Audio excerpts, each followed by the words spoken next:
নমস্কার, শুভ সকাল। আজকের সকালটা শুরু হয়েছিল আমাদের ট্রেনিং। এখন আমরা চলেছি অযোধ্যার উদ্দেশ্যে। আর কিছুক্ষণের মধ্যেই আমরা বারাণসী পৌঁছে যাব। বেনারস থেকে অযোধ্যা প্রায় ৬-৭ ঘন্টার ডিস্টেন্স ট্রেনে করে। আমরা প্রথমে অযোধ্যা যাব, তারপর সেখান থেকে যাব বেনারস। আর এই দিকে দেখুন, আমাদের রিজার্ভেশন কোচ থাকা সত্ত্বেও রামনবমীর জন্য এমন ভিড় হয়েছে যে এই রিজার্ভেশন কোচেও জেনারেলের লোকেরা এইভাবে ভিড় করে দাঁড়িয়ে আছে। আমাদের সিটে আমাদেরই বসার জায়গা নেই। এখন রামনবমীর জন্য এরকম প্রচণ্ড ভিড় হয়েছে। আর এই ভিড়টাই উঠল বেনারস থেকে, যারা সবাই যাচ্ছে অযোধ্যাতে। আর ২-৩ ঘন্টার মধ্যেই এই ভিড়টাকে সঙ্গে নিয়ে আমরা অযোধ্যা পৌঁছে যাব। চলুন যাওয়া যাক তাহলে। অযোধ্যা ঢুকতে আর মাত্র ১০ মিনিট।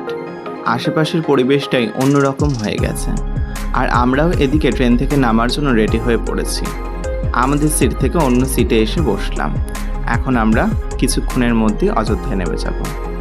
সত্যি এত ভিড়, আমার তো এখন ভয় লাগছে যে আমরা আদৌ নামতে পারবো কিনা।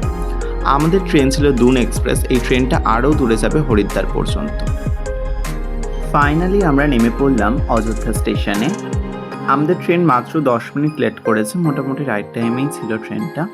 আর এখান থেকে আমরা হোটেলে যাওয়ার জন্য কিছুটা জল ভরে নিলাম। আর এখন যাব অটো বা টোটো ধরে হোটেলের দিকে। হোটেল আমাদের বুক করা ছিল না, আমরা এখন হোটেল দেখে তারপর বুক করব। আর চলে এলাম ব্রিজের ওপরে। দেখুন ব্রিজটা কত বড়। এটা কিন্তু স্টেশনের ওপরে যেরকম ব্রিজ হয় সেরকম ব্রিজ। আর দেখে মনে হচ্ছে কোনো এয়ারপোর্টের মতো। এত সুন্দর এই জায়গাটা, খুব পরিষ্কার পরিচ্ছন্ন ছিল। তবে রামনবমীর জন্য ফ্যাসিলিটি একদম জিরো ছিল।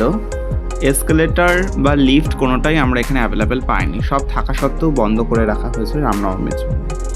এখানে স্টেশনের সামনেই একটা হোটেলে আমরা দেখতে এলাম। এটা একটা হোমস্টে।